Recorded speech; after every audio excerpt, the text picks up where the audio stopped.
Hi everyone, welcome to Unit 8, Fluid Electrolyte and Acid-Base Imbalances. This is going to be Part 2, all about the electrolyte imbalances in Pathophysiology 2. In today's lesson, we're going to learn about the electrolyte imbalances of sodium, potassium, and calcium, hence hyper and hyponatremia, hyper and hypokalemia, hyper and hypocalcemia. Please remember to read chapters 24 and 25 while always referring to the learning outcomes in the syllabus. So what exactly are electrolytes? Well, electrolytes are really nothing other than the ionized versions of the various salts that are present in the body. And so specifically we're talking about the various cations and anions. And remember that all electrolytes are hydrophilic, they all dissolve in water. What you need to do now is to simply memorize the serum concentrations of all these cations and anions, the electrolytes.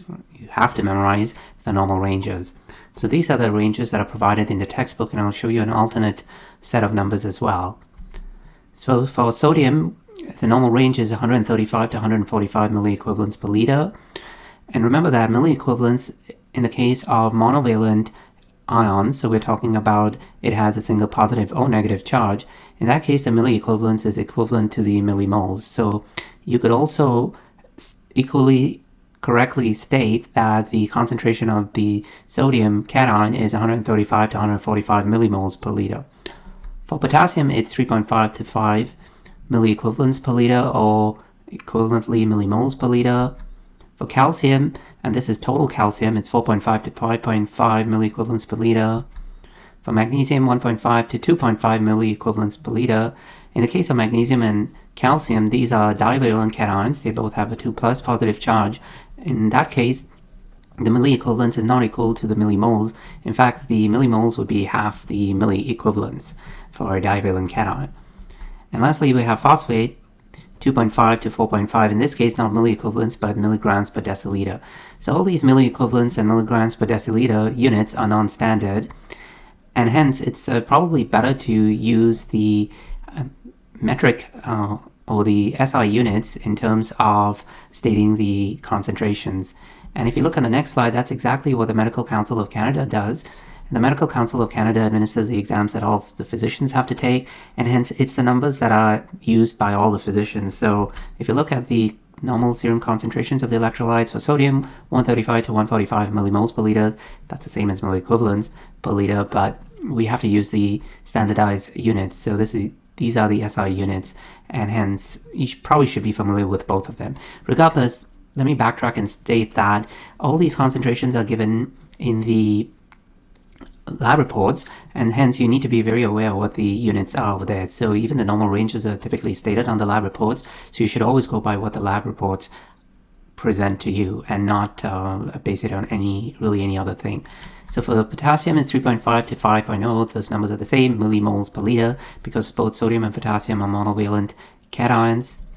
For calcium, you can see it's really literally half of the number over there, the previous number that we had, which was, I have to go all the way back, but you can see 4.5 to 5.5. So half of 4.5 is really 2.25. So you can see over here, it's not quite the same range, close enough. These numbers I just took directly out of the Medical Council of Canada. So in either case, you can see that the millimoles is half the milliequivalent. So that's for total calcium. What the book doesn't explain, our textbook doesn't explain, is that calcium exists in two states. One is the total number of calcium ions, so the total concentration, and the other one is the ionized version. And that's because the total calcium is a bit misleading, because most of the calcium is actually, more than half of it, about 55% of it, is actually bound to albumin, and hence it's not readily available. So what we really need to focus on is the ionized version, but since the textbook doesn't even mention that, we'll just stick with that total value, right? So again, that is 5.5. Let me go back over here. You can see 4.5 to 5.5 milliequivalents per liter, right? Otherwise 2.25 to 2.75, I guess, or in the range given by the Medical Council of Canada, 2.18 to 2.58 millimoles per liter. That's total. Ionized, it's roughly, you can see it's just not quite even half of it, it's just slightly less than half of it, because 55% of calcium is bound to albumin. So the true free calcium ions, the ionized version, is 1.05 to 1.3 millimoles per liter. Magnesium, again, half of the milliequivalents. So if you go back, sorry for about all this going back and forth, you can see 1.5 to 0.5. So that'll be 1.25 to 1, if I can do the math over here correctly, sorry, 0.75 to 1.25 millimoles per liter. But let's see what the Medical Council of Canada gives. 0.75 is correct. In this case, 0.95 millimoles per liter. Close enough. And lastly, we have phosphate, 0.8 to 1.5 millimoles per liter in the textbook, because that's a unit that's typically used in the States, and our textbook is an American textbook. You can see that it's given in milligrams per deciliter, but that's the non-standard units. The SI units are millimoles per liter. For phosphate, 0.8 to 1.5. Regardless, the ranges are typically given on the lab reports, as I said, but for the midterm test, and sorry, not the midterm test, we don't have unit 6 on the midterm test, we have unit 6 on the final exam. For the final exam, you need to memorize the values given in the textbook, which are, again, to go back, these values over here. Sodium 135 to 145 milliequivalents per liter, potassium 3.5 to 5.0 milliequivalents per liter, calcium 4.5 to 5.5 milliequivalents per liter, magnesium 1.5 to 2.5 milliequivalents per liter, and phosphate 2.5 to 4.5 milligrams per deciliter. So please make sure that you memorize all these values. They could be a true-false question, such as the sodium concentration of 150 milliequivalents per liter is within the normal range, true or false. Obviously that's false. That is hyponatremia, whereby the sodium concentration is above the normal range. So please make sure you do memorize it. Let's move ahead. In terms of the electrolyte distribution, you can see that this particular table highlights the concentration of the various electrolytes. Sodium, we're not going to talk about chloride, potassium, phosphate, calcium, magnesium, in the three main compartments within a cell. The intracellular fluid, so that is within the cell, and plasma, which is part of ECF, and also interstitial fluid, which is part of ECF. The only difference between plasma and interstitial fluid is that there is very little protein present in the interstitial fluid. And obviously we have lots of protein in plasma, specifically albumin. So if you look at the concentration of the various electrolytes, there is a lot of sodium in the ECF and very little sodium in the ICF. So we're going to kind of ignore the differences between the plasma and the interstitial fluid. We're going to focus on plasma because that's how we measure electrolyte concentration in the serum and plasma. So that's basically what it is. So we'll just ignore the blue line, but you can see they're pretty close, the blue and red lines regardless, except in the case of protein, which obviously you can see lots of protein in plasma, very little protein in the interstitial fluid. That's the main difference. But in terms of the electrolytes, again, sodium is found in the, about 90% of the sodium is found in the ECF, in plasma and interstitial fluid, and very little is found within the cell, about 5 to 10 milliequivalents per liter. In terms of potassium, however, it's flipped. Most of the potassium is locked up inside the cell, and there's very little potassium outside of the cell, as you can see over here. For phosphate, you can see it's the major cation within the cell. Remember, all these electrical charges have to balance themselves out, so for every cation, there has to be an anion if it's monovalent, but the charges have to balance. So inside the cell, the main cation is the potassium. Inside the cell, the main cation is phosphate. Outside the cell, the main cation is sodium, and outside the cell, the main anion is chloride, as you can see, and also some bicarbonate as well. We'll talk about bicarbonate when we do the acid-base homeostasis and imbalances. So phosphate, lots of phosphate within the cell, very little phosphate outside the cell. Calcium, again, you can see most of the calcium, it's kind of almost equivalent. There's some calcium inside the cell, some calcium outside the cell. In general, however, there's very little total calcium, because calcium is absolutely essential for neuromuscular function, but too much calcium it's very damaging to cells. In fact, an increase in intracellular calcium concentration is one of the triggers for apoptosis, as we learned in the first couple of units. Magnesium is also far more concentrated inside the cell than outside the cell, right? So overall, the charges have to balance, but basically what you should know is that inside the cell, the main cation is potassium and magnesium. Outside the cell, in the plasma and interstitial fluid, the main cation is sodium, and the main anion is chloride. Right.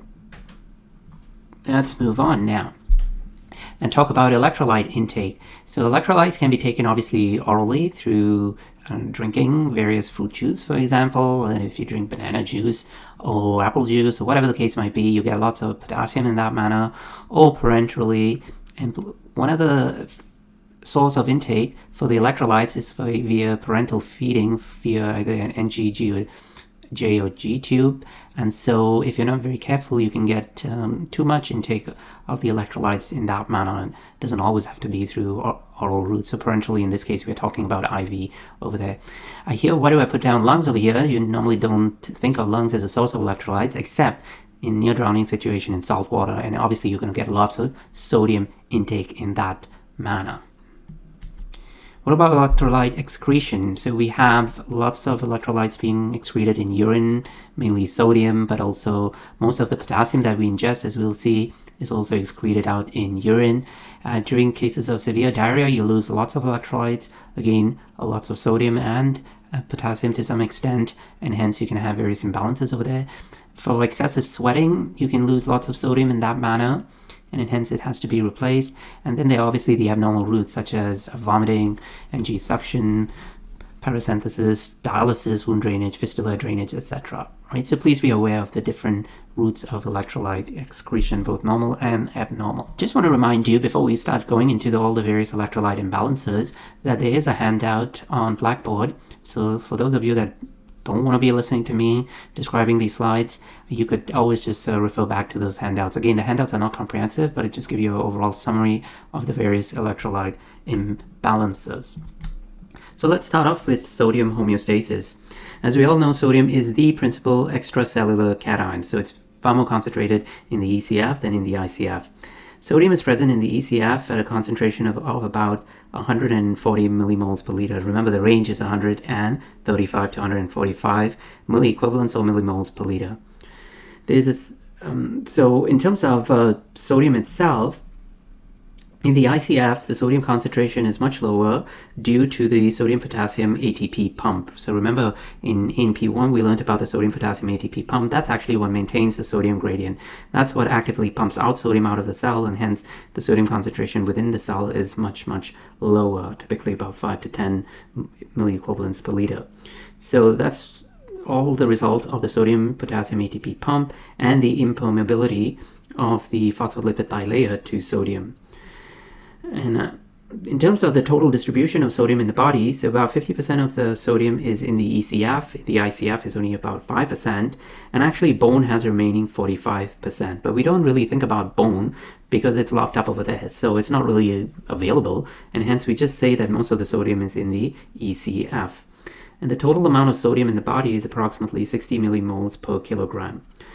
So sodium is the principal cation in the ECF, and hence it is what maintains the serum osmolality and the ECF volume. Sodium plays a crucial role in the generation also of the action potentials through the cell membranes, and hence disorders of sodium concentration, which is hyper or hyponatremia, usually result from a relative deficit or excess of water, respectively. So we'll focus on that in a second as well. But the bottom line is that serum sodium concentration and total sodium stores within the body are closely regulated by renal function. So it's the kidneys that regulate sodium concentration, and it's the kidneys that will either retain or excrete more sodium if necessary. And that's because sodium is easily filtered by the glomeruli of the kidneys. And remember that the glomerulus, nearly all the sodium is filtered out, but most of it is reabsorbed by the renal tubules, again, mostly in the proximal convoluted tubules, and the fine-tuning is done in the distal convoluted tubules, the loop of Henry. Also, you have some sodium reabsorption over there. Several hormones, including aldosterone, ANP, and ADH, control the reabsorption of sodium and water to maintain the total amount of sodium stores within the body. Aldosterone is responsible for sodium reabsorption in exchange for potassium and the proton H+ in the distal convoluted tubule. So aldosterone is responsible for increasing blood volume, so it does so by firstly increasing sodium reabsorption. But as sodium is being reabsorbed, potassium is being secreted. So that's the swap that occurs. You reabsorb sodium and you excrete out mainly potassium, but also some acid as well in the distal convoluted tubules and the collecting ducts of the kidneys. ANP, or atrial natriuretic peptide, on the other hand, is the opposing effect. And that what it does is it increases the excretion of sodium. So in actual fact, the sodium reabsorption is decreased, and hence you have more sodium excretion, and that will tend to decrease plasma volume. So you can think of aldosterone as ANP as working antagonistically to each other. They the actions oppose each other. And lastly, you should also know the role of ADH. ADH is there to increase water reabsorption in the collecting tubules, and we will see it is really the change of water homeostasis that affects sodium concentration. So we'll discuss that on the next slide. So normally changes in serum sodium and osmolality lead to an appropriate change in ADH released by the posterior pituitary gland, which in turn can vary renal free water excretion. So you can change the concentration of urine, in other words, greatly, and that's done in order to maintain sodium in the normal range. Daily intake of sodium is approximately 10.5 grams, since at least 11 millimoles or even more is lost in feces, another 11 millimoles in sweat, although this is highly variable, and hence the kidneys excrete out the remaining sodium, about 435 millimoles. Most of us ingest way too much sodium anyways, and most of it is excreted out in the kidneys. The end result of these physiological processes is that there are situations where there is sodium loss, for example in diarrhea or excessive sweating, and hence in those cases renal sodium conservation is very high, and hence very little sodium will be excreted in the urine. And in fact, it can fall to almost zero levels in terms of excretion in the urine. However, when sodium intake is excessive, then you have decreased tubular reabsorption of sodium, leading to an increased loss of sodium in the urine. So urinary sodium concentration, if you did measure that, would be very high.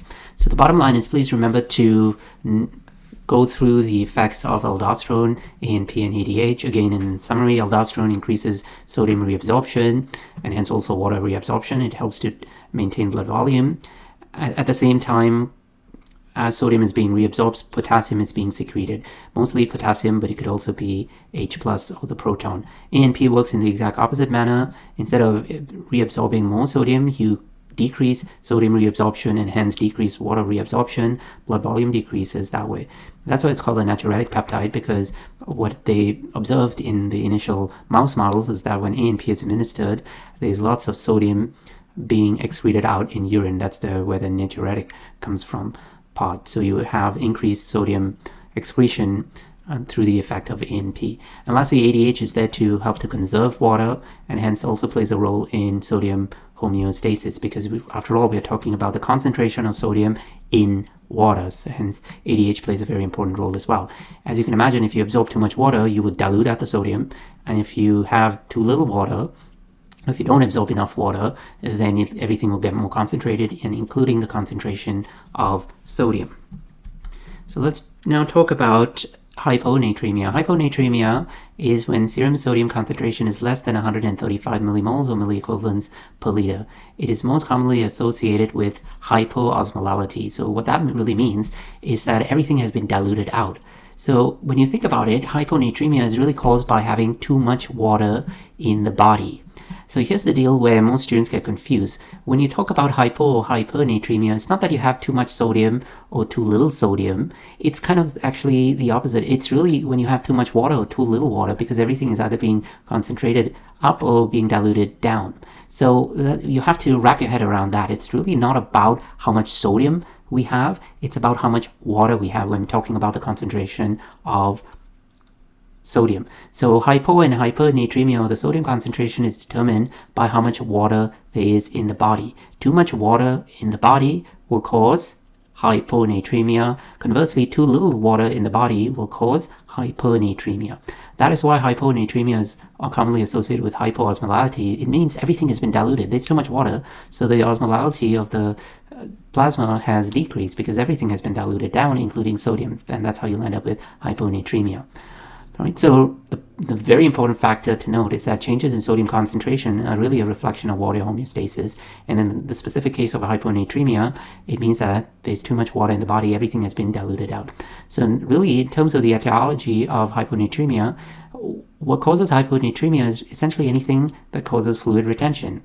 And these are the fluid retaining states: congestive heart failure, CHF, liver cirrhosis, and aside formation. We'll see why that's the case. Essentially, the liver is no longer able to produce enough albumin. We already talked about that when we looked at part 1, and hence when albumin content in plasma is decreased, there's less water is going to be reabsorbed back into the capillaries, more water is going to be retained outside, and everything is diluted out. That's a water retaining state. Edema results, and hence you'll end up with hyponatremia. So congestive heart failure, really any form of liver disease, especially cirrhosis, which will lead to aside formation. Pregnancy, in pregnancy you also tend to retain water, and hence hyponatremia is fairly common in pregnant women.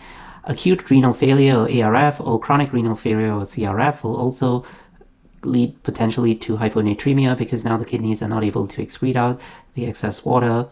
SIADH, or syndrome of inappropriate antidiuretic hormone, if you're producing too much ADH, now too much water will be reabsorbed in the collecting duct, hence there'll be too much water in the body. What do you think results? Hyponatremia. So in SIADH, it's a common clinical manifestation of SIADH is hyponatremia. We'll look at SIADH in more detail when we do the endocrine disorders. Adrenal insufficiency. Why would adrenal insufficiency lead to hyponatremia? Well, aldosterone is no longer being produced in sufficient quantities, so now you're not going to be able to absorb as much sodium and also as much water. Hyponatremia can result. So aldosterone insufficiency in this case is really hypoaldosteronism, which is also known as Addison's disease. Diuretics can also lead to hyponatremia because in the case of diuretics, what you're doing, you will see, is that you are blocking the reabsorption of sodium, and hence the total sodium stores in that case can be decreased. I know some of you will be thinking, but in the case of diuretic, we're getting rid of more water, you're excreting out more water. That's true, but that occurs because you're also excreting out more sodium. In this case, you're excreting out more sodium than water, and hence hyponatremia results. So remember, as I mentioned, in most cases of hyponatremia is really caused by too much water. Some cases can be caused by loss of sodium as well. And in the case of diuretics, there is a loss of sodium, no doubt, but there's more loss of sodium than loss of water, and hence hyponatremia also results. In the case of diarrhea, that's pretty obvious. You also have more loss of sodium along with water, and hence hyponatremia results. Excessive sweating, nothing much to say there. You have to replace all the salts that are lost, especially sodium. And third spacing is when the water lands up in a space other than the ICF, which is the first space, and the ECF, which is the second space. And in the third space, we're talking about water landing up in the peritoneal or the pleural cavity, which can occur in the cases of peritonitis and severe burns. So that's third spacing. Again, it's a water retaining state, and hence hyponatremia can result. What are the clinical manifestations of hyponatremia? Well, it all depends upon the degree of hyponatremia and how fast the hyponatremia develops. In cases of acute hyponatremia, meaning it's developed over 1 to 2 days at most, that's more likely to be symptomatic. If it's chronic hyponatremia, meaning it has developed over many, many days, weeks, even months, it's less likely to be symptomatic due to adaptation. We'll see what adaptation means. All the clinical manifestations of hyponatremia, and for that matter, even hyponatremia, are all neurological in nature. And that's because you have to think about what's happening. In the case of hyponatremia, and remember, sodium is the main ECF cation, what we've done is that we've reduced the osmolality of the ECF of plasma, and hence any cell that is in the body, and there are billions of cells, all the cells in the body are now going to be bathed in a hypoosmolar fluid. I'm going to be bathed in a hypotonic fluid. What's going to happen? There's a mismatch between the concentration of the fluid in the cells and the concentration of fluid outside the cell in the ECF. Hence, osmosis will occur, because osmosis wants to equilibrate the concentrations. You have to get to an isotonic solution within and outside the cell. So right now, outside the cell, it is hypotonic. So which way is water going to move? Into the cell or outside of the cell? If you answered water is going to move into the cell, you are absolutely right. Water is going to move into the cell because water always moves from a less concentrated to a more concentrated solution. Now inside the cell it's more concentrated, and hence the cells are going to start swelling up. That's what occurs in hyponatremia. All the cells in the body are going to start swelling up. In most parts of the body, it doesn't really matter, because who cares? It's just a slight cellular swelling. But in the case of the neurons in the brain, it matters greatly, because the head is a closed cavity, and hence when the brain cells, the neurons, and the glial cells all start expanding or swelling in size, that's going to increase intracranial pressure, and as we'll see in PhD 2, that's going to cause numerous neurological issues. So essentially what happens is cerebral edema occurs because of the swelling of the neurons. And that is the prime cause for all the neurological manifestation. As a result of cerebral edema and increased intracranial pressure, or ICP, you're going to have these neurological manifestations such as headache, nausea, malaise, lethargy, decreased level of concentration, level of consciousness, decreased LOC, disorientation, depressed reflexes, muscle cramps, and so forth. The depressed reflexes and muscle cramps are more likely due to the changes in the electrical potential of the muscle and, for that matter, nerve cells. But all the others are really neurological manifestation. The bottom line when thinking about the clinical manifestations of hyponatremia is to remember that the neurons will swell up because now the neurons are going to be in a hypotonic environment because it's all about dilutional nature of hyponatremia. So the ECF, the plasma, is all going to be diluted down. It's become hypotonic. Water is now going to enter the neurons, the cells. That's going to swell it up, and increased ICP is going to result in intracranial pressure, which will result in all these neurological manifestations. So what's the treatment?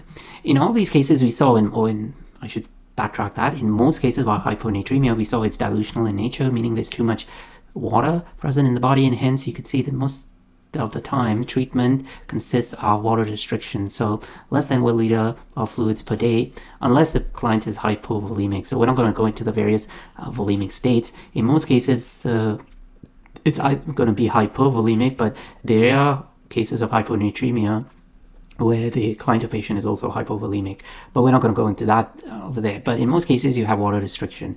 What you want to do is to treat the underlying cause, such as we saw in the water retaining state, congestive heart failure, the liver disease, monitor the use of the diuretics, and so forth. So in most cases, if you treat the underlying cause, you can treat the hyponatremia as well.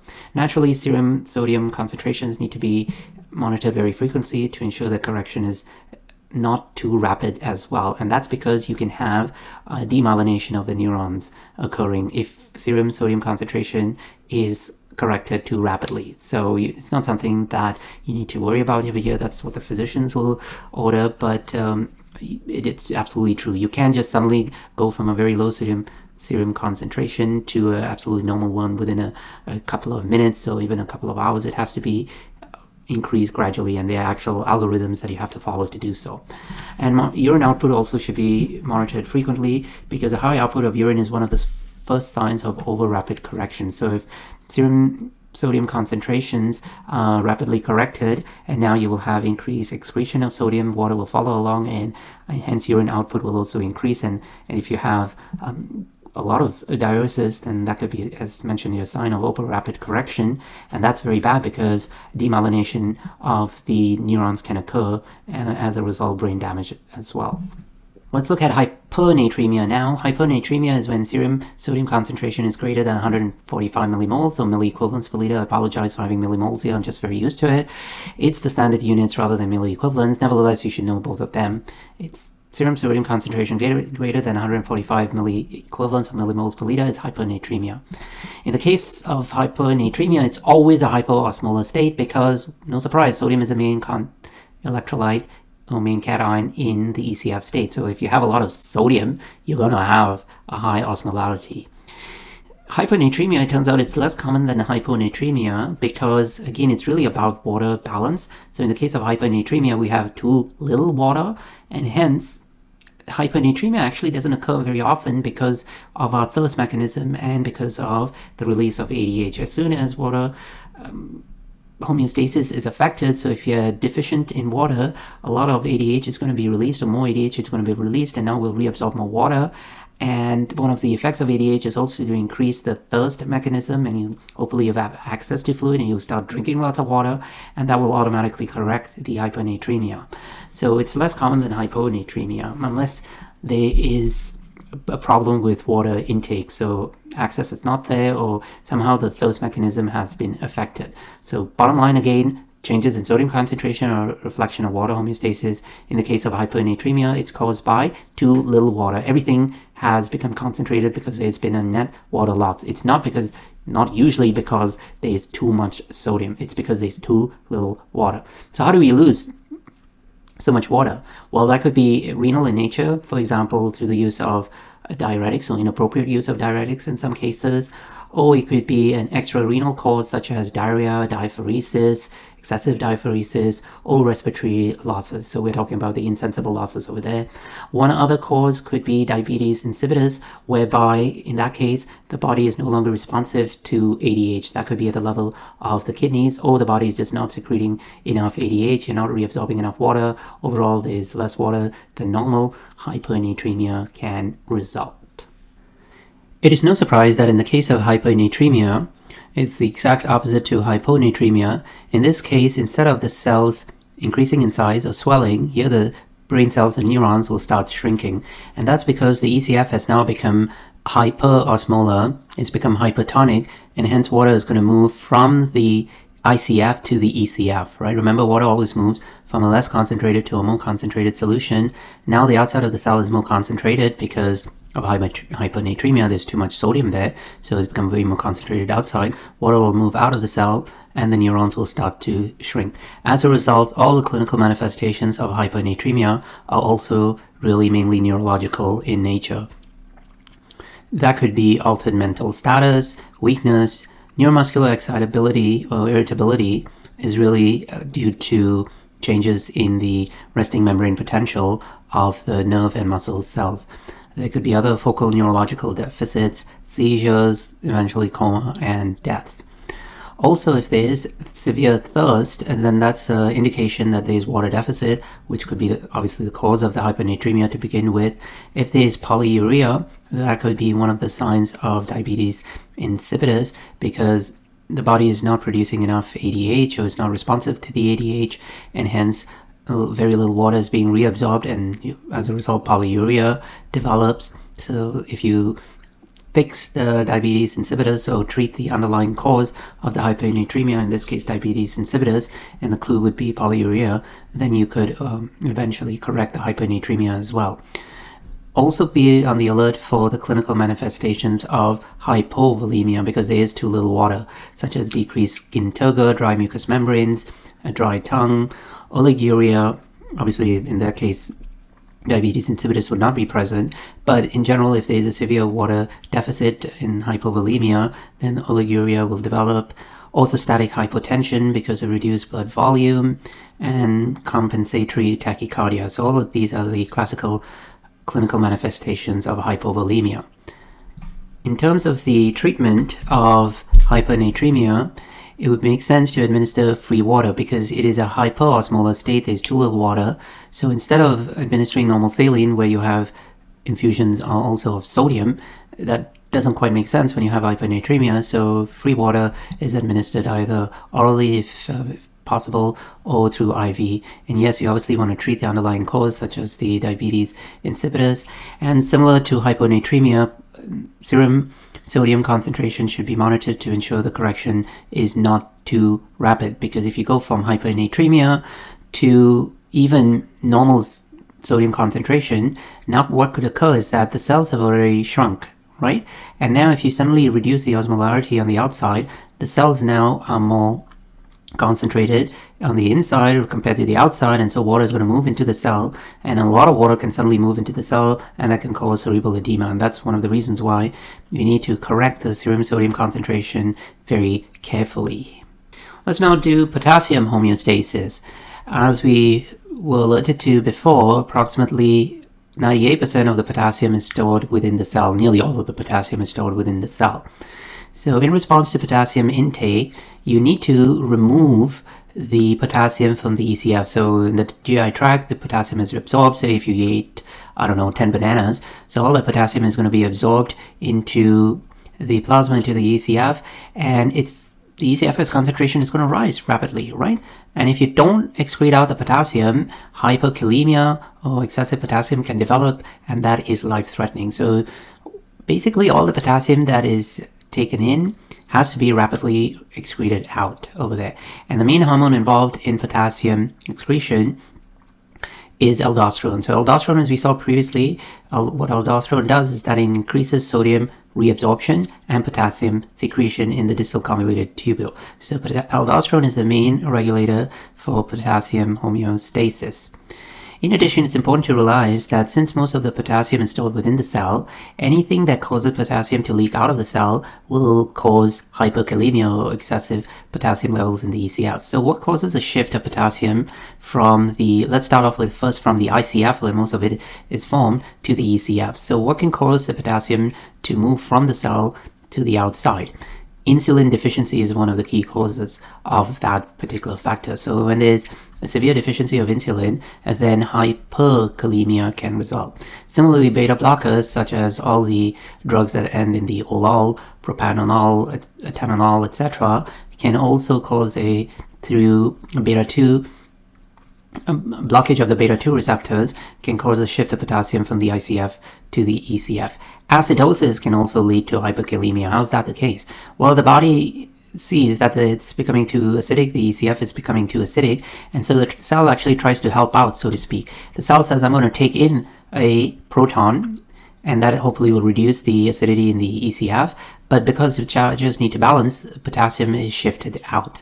So proton goes inside the cell, potassium goes outside the cell, hence we have a shift of potassium from the ICF to the ECF, and hence in cases of acidosis, and we'll talk about acid-base balance and imbalances in part 3 of this unit 6, acidosis can lead to hyperkalemia. Cell lysis. What do you think cell lysis can lead to hyperkalemia? Well, pretty obvious, right? There's lots of potassium within the cell. Nearly all the potassium is locked up inside the cell. So anytime you have hemolysis or even necrosis, tumor lysis syndrome, any particular condition that causes cell lysis can suddenly spill out all the potassium that's locked up inside the cell.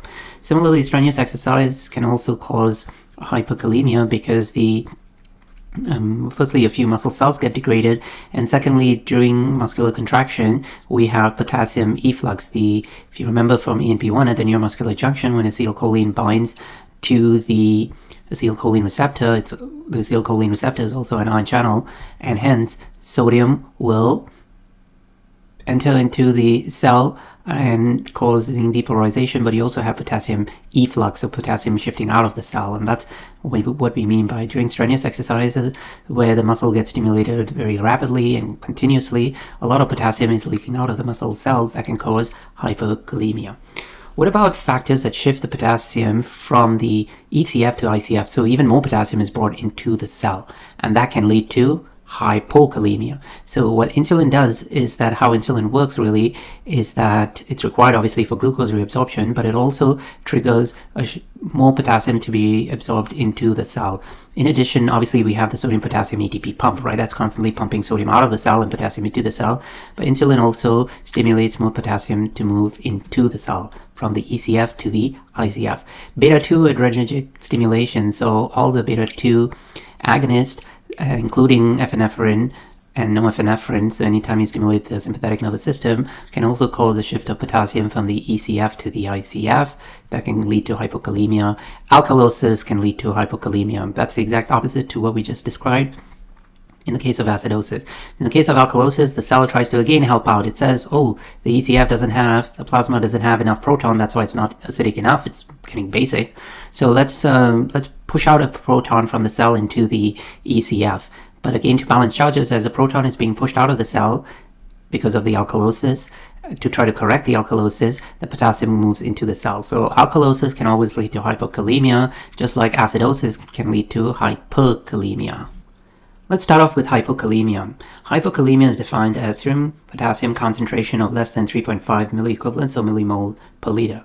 In terms of the etiology, it is important to understand, as we saw previously, that aldosterone is the main regulator of potassium homeostasis.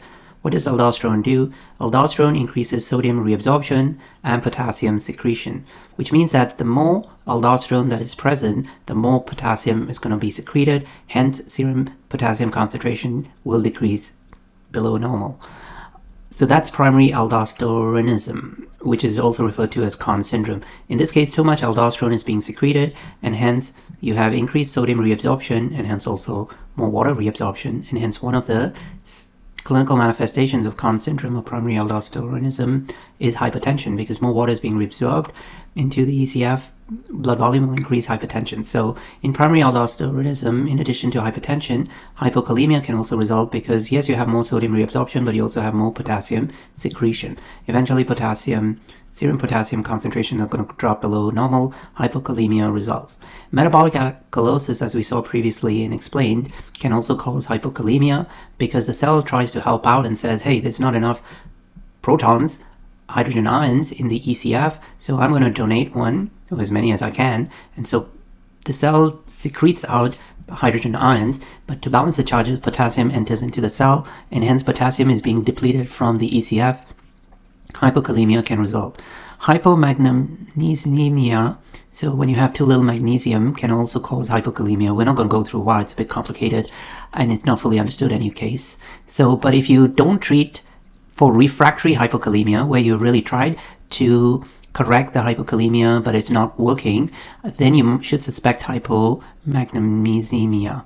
So in that case, if you don't correct the deficit of magnesium, then it's very hard to correct the hypokalemia. So that both of these go together, hypomagnesemia and hypokalemia as well. Thiazide and the loop diuretics also can cause hypokalemia. Why? In pharmacology, we'll learn about all the diuretics, and you can see that the thiazide and loop diuretics essentially work by blocking sodium reabsorption. But the real ion channels that they block are not just sodium ion channels, they are sodium and potassium ion channels as well. So when you block the reabsorption of sodium and hence block the reabsorption of water, and that's the reason why diuretics are used, in order to increase water excretion. So you block this reabsorption of sodium, but at the same time, because of the nature of the ion channel, you also block the reabsorption of potassium. And as a result, if you don't reabsorb all the potassium that is filtered out at the glomeruli, then, or enough of it at least, then hypokalemia can result. So these are called potassium wasting diuretics, and they don't spare the potassium, and typically that's the thiazide diuretics such as hydrochlorothiazide or HCTZ, and the loop diuretics such as furosemide or Lasix is the trade name. Both these types of diuretics can cause hypokalemia because more potassium than normal is being secreted out, or excreted out in this case, because it's not being reabsorbed. In terms of the clinical manifestations of hypokalemia, it all has to do with really about the heart itself, and that's more true in the case of hypokalemia. So the clinical manifestations include nausea, vomiting, fatigue, generalized weakness, various myalgias, muscle cramps, etc. In the case of myalgias and muscle cramps, that's because potassium is absolutely important for the generating action potentials and also for maintaining the plasma charges over there. So we're talking about the negative charges on the ion membrane, so the resting membrane potential, in other words. So that's probably the cause of these myalgias and muscle cramps, because the resting membrane potential has been affected. In general, the resting membrane potential will become more negative over there. In the cases of severe hypokalemia, it's really all about the heart, so various arrhythmias can develop, and then eventually muscle necrosis, and very rarely paralysis, and eventually respiratory failure due to paralysis of the diaphragm. In most cases of hypokalemia, what you do is focus on the ECG. The various ECG changes that are observed in hypokalemia include the flattened or inverted T waves. In the case of hypokalemia, you will see the T waves become much larger than normal. And as the T waves becomes more and more flattened and eventually inverted, the U waves become more prominent. We haven't never talked about the U waves really, but the U waves are low amplitude waves that follow the T wave over there. So they usually don't see anything after the T wave, but in the case of hypokalemia, you'll see a broad curve, so to speak, low amplitude wave after where the T wave should be. You'll see that little wave, that's called the U wave. That's a classic sign of hypokalemia. The ST segment will also be depressed, so that's after, so remember the QRS complex, so the space between the QRS complex and the T wave, instead of being at the isoelectronic line, it will be below that, so that's called the depressed ST segment. And prolongation of the QT interval, so that's the time between the QRS complex and the T wave as well. So all these are characteristic changes in the ECG for hypokalemia. What's the treatment for hypokalemia? Very simply, firstly, you treat the underlying cause, such as alkalosis over there, then potassium repletion. Tablets would be very good if the oral route is available, otherwise an IV solution, although potassium IV solutions tend to burn, and hence you have to be careful about the concentrations themselves. switch out the diuretics instead of just using furosemide or Lasix and HCTZ. Either switch it out or at least add a potassium sparing diuretic, as we'll see, such as amiloride or triamterene or spironolactone. So those are all potassium sparing diuretics. In other words, they block the reabsorption of sodium, but they really don't affect the potassium secretion as much. So less potassium is lost when these potassium sparing diuretics such as triamterene or spironolactone is used. As mentioned before, you need to restore magnesium first before you can really correct the hypokalemia. So in the cases of hypomagnesemia, that needs to be corrected before the hypokalemia can be corrected. More often than not, it's in the cases of refractory or untreatable, so to speak, hypokalemia. In that case, you should really check the magnesium levels, and if they are low, you need to correct that first before you correct the hypokalemia. Hypokalemia is defined as serum potassium concentration of greater than 5 millimoles per liter. In terms of the etiology, increase intake. So again, I don't know if you ingest 30-40 bananas a day, or if you ingest potassium chloride tablets. Now let's say, who else takes potassium chloride tablets? Well, actually, I do. For those of us on very sodium restricted diet, what's suggested is that you take those salt substitutes. So if you go to, even on the grocery stores, you can see salt substitute. Those salt substitutes are potassium chloride tablets. So if you take too much of that, well, hypokalemia can result. I really actually stopped taking that because it doesn't taste anything like salt. Potassium doesn't taste like sodium. So but if you do take potassium chloride tablets, hypokalemia can result. The other causes of hypokalemia include cellular release. No surprise there, because all the potassium is locked up inside the cell. So anytime if you have potassium being released from the cell, hypokalemia can result. That actually reminds me of once when I went a couple of years ago for a blood test, and they did a standard chemistry panel including sodium potassium concentrations as well, and my potassium concentration came back at 7 millimoles per liter. To which, when I looked at that, I told my family doctor, who I'm very close to. I know him very well, so I can kind of sort of joke with him. So I said, shouldn't I be dead? And he just laughs, because it was pretty obvious to both of us what had happened, and that my blood sample had hemolyzed. So the blood cells had literally ruptured, and that had caused all the release of potassium from the red blood cells and all the other cells, mainly red blood cells, into the plasma, and that caused the hypokalemia. In that case, it's called pseudo-hypokalemia. It's not really hypokalemia, because if I truly had a serum potassium concentration of 7.0 millimoles per liter, I'd be dead. So in other cases, that's sometimes to be aware of. It's called pseudo-hypokalemia. If the sample is hemolyzed, then it needs to be redone. Other cases that cause a shift of potassium from the ICEF, from the cell to the ECF, include insulin deficiency. We did all that previously, right? So what insulin does is that it causes a shift of potassium into the cell, and if you have insulin deficiency, now you have a shift of potassium out of the cell, and that can cause hypokalemia. Rhabdomyolysis, that's when the muscles break down. So any cellular breakdown can cause hypokalemia. Tumor lysis syndrome, when suddenly, in the cases of tumors that grow too big, the center becomes very necrotic, or in the case of chemotherapy that suddenly destroys these tumor cells, then they are cells after all, and like all cells, they have a lot of potassium, and all the potassium can start spilling out and can cause life-threatening hypokalemia. Beta blockers can also do that. So remember, beta-2 adrenergic stimulation causes a shift of potassium into the cell, and in the case of the use of beta blockers, potassium will shift out of the cell, causing hypokalemia. Digitalis can also do the same thing. So that's its cellular release. You can also have decreased excretion. Obviously, anything that affects the kidneys, such as end-stage kidney disease or renal failure, can do so. NSAID abuse can also cause a decreased excretion of potassium, because what the NSAIDs do, such as ibuprofen, is that it decreases renal blood flow. So anytime you have decreased blood flow to the kidneys, you have decreased filtration, you have decreased excretion as well. Hypoaldosteronism. So when you have less aldosterone than normal, you have less sodium being reabsorbed, and also less potassium being secreted out. And as a result, potassium builds up, hypokalemia results. How do the ACE inhibitors and the angiotensin receptor blockers also cause hypokalemia? Well, no surprise there. because what the ACE inhibitors do is to prevent the synthesis or reduce the synthesis of angiotensin 2, and you need angiotensin 2 to stimulate the synthesis of aldosterone.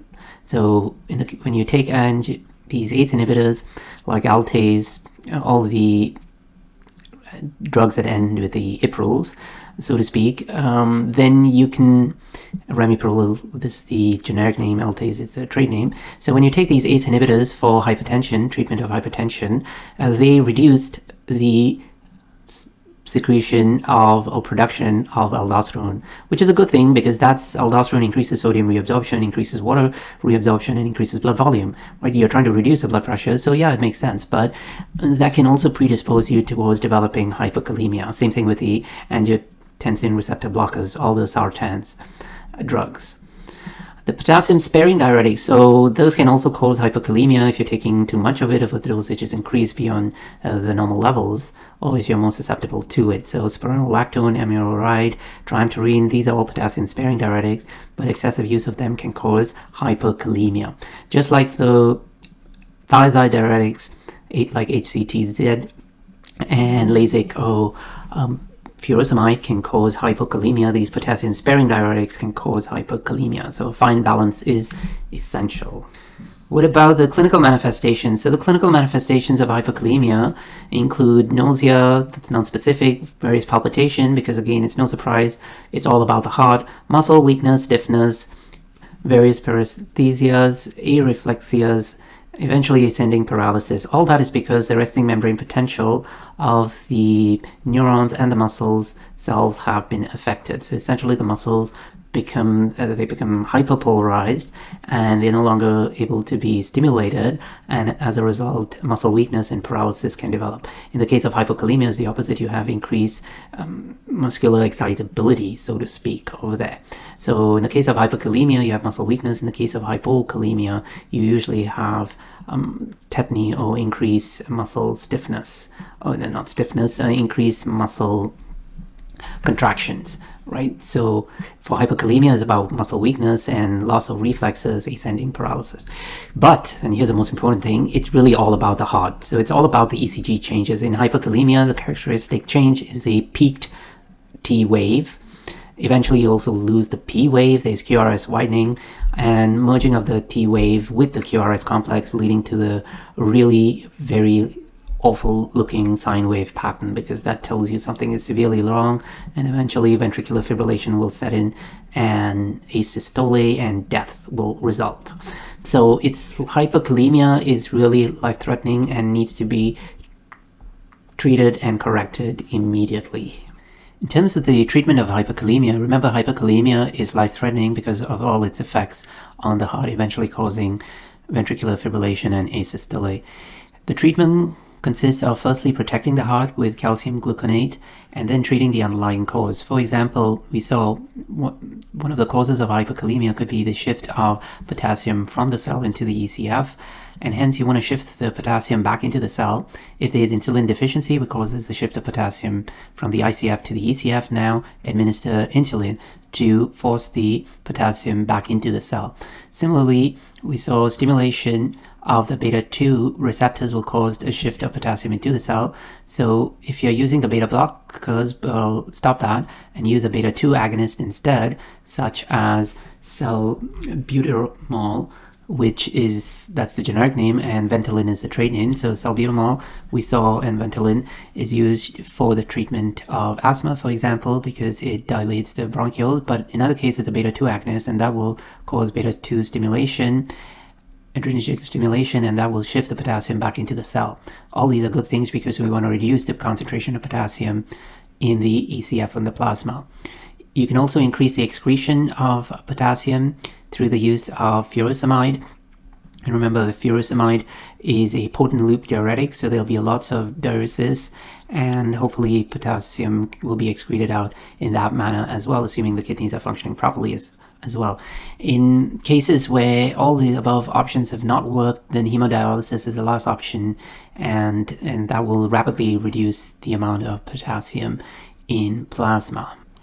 We're going to do now calcium homeostasis. So serum calcium concentration is really mainly about 50% protein bound, and that's typically to albumin. Hence, total serum concentration of calcium is about 4.5 to 5.5 milliequivalents per liter. That's what's listed in your textbook. And to convert milliequivalent to millimole, you simply divide by 2, since calcium is divalent, has a 2+ charge, so 2.25 to 2.75 millimoles per liter. The ionized or free version of the calcium ions is slightly less than half, so that's 1.05 to 1.3 millimoles per liter. In terms of calcium homeostasis, the most important hormone is the parathyroid hormone, or PTH, and vitamin D. We already went through PTH in ANP1, so please revise its role. Essentially, when calcium levels are below normal, PTH levels will increase. So what PTH does is that it stimulates osteoclastic activities in order to resorb more bone and increase the calcium concentration, because the vast majority of the calcium in our body is locked up in bone. Vitamin D is also essential because it's involved in the reabsorption of calcium in the GI tract. So calcium acts on these 3 organs on the GI tract. That's why vitamin D is essential in order to absorb the calcium from the GI tract. Nearly all the calcium is stored in bone, and that's where PTH plays a role. And the kidneys are also important because the ultimate form of vitamin D is produced in the kidneys. So the kidneys are involved in the synthesis of vitamin D. Yes, you would say that, what about the skin? Well, this ultraviolet light is essential. Sunlight is essential to form the first precursor of vitamin D, and then eventually in the kidneys it's converted to the most active form of vitamin D. Hypocalcemia is defined as serum calcium concentration of less than 4.5 milliequivalents per liter. And in terms of the etiology, anything that causes decreased intake and or malabsorption of calcium can cause hypocalcemia. Now, we absolutely require vitamin D in order to absorb calcium properly. So if there's a decrease in vitamin D concentration in the human body, that can cause hypocalcemia. So decreased intake and or malabsorption. Chronic renal failure can also cause hypocalcemia, because now vitamin D cannot be produced properly, right? The kidney is involved in the last step in the synthesis of vitamin D. And yes, hypoparathyroidism, that can cause hypocalcemia because now not enough PTH hormone is being produced. How do you get hypoparathyroidism? That's usually not because the parathyroid glands have been destroyed. That would be primary hypoparathyroidism. The more common version of hypoparathyroidism is the iatrogenic version, where you've had thyroid surgery or thyroidectomy, and if you don't have a very careful surgeon, you can destroy those 4 nodules that are really the PTH glands or the parathyroid glands, and as a result you can land up with hypoparathyroidism, and hence hypocalcemia will be one of the clinical manifestations of hypoparathyroidism. So remember the role of PTH, or parathyroid hormone. The more PTH there is, the greater the calcium concentration will be. The less PTH there is, the less the calcium serum concentration will be. In terms of the clinical manifestations of hypocalcemia, it's important to know that essentially what calcium does is that it inhibits the depolarization of the nerve and muscle fibers because it blocks the sodium channels. So essentially, if you have less calcium now that means that the muscle and nerve cells will become more excitable. So there's a lower threshold for depolarization. They become more easily depolarized. And as a result, hyperreflexias can occur, laryngospasm with stridor can occur, and eventually tetany. After all that, paresthesias can also develop. In terms of the clinical evaluation of hypocalcemia, the so-called Shostak and Trousseau signs are fairly characteristics of diagnosing hypocalcemia, especially Trousseau's sign. So there's a separate video that you can look up on YouTube, and I might post on Blackboard, where you can see Shostak and Trousseau's signs over there.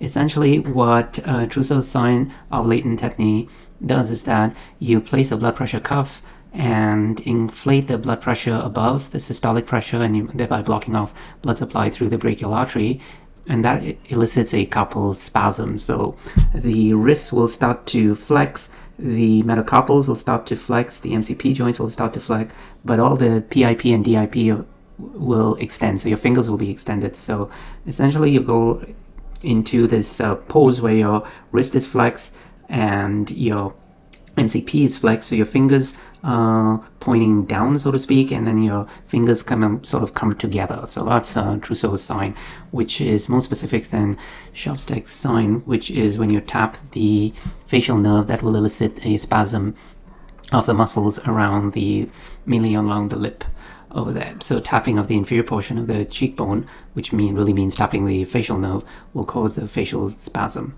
So both of those are used clinically to diagnose hypocalcemia, especially Trousseau's sign, as I said. There will also be rather non-specific ECG changes, but for ECG changes, remember to focus on hypo and hypokalemia. Really, potassium affects the heart, so does calcium, because we know calcium is absolutely essential for muscle contraction, right? That's at the neuromuscular junction. There are various CNS effects because, yes, calcium also affects the depolarization of the neurons, so delirium, emotional instability, anxiety, depression, but all those are non-specific over there. In the case of hypocalcemia, for the clinical manifestations, remember it's neuromuscular excitability, especially hyperreflexias, Shovstek and Trousseau's signs. The treatment, treat the underlying cause. In the case of hypoparathyroidism, you would supplement the PTH hormone, and if there's a deficiency of vitamin D, you would treat that as well. The mild cases of hypocalcemia are treated by increasing dietary calcium. In most severe cases, IV calcium gluconate is administered. For hypocalcemia, that's defined as serum calcium concentration of greater than 5.5 milliequivalents per liter, that total calcium.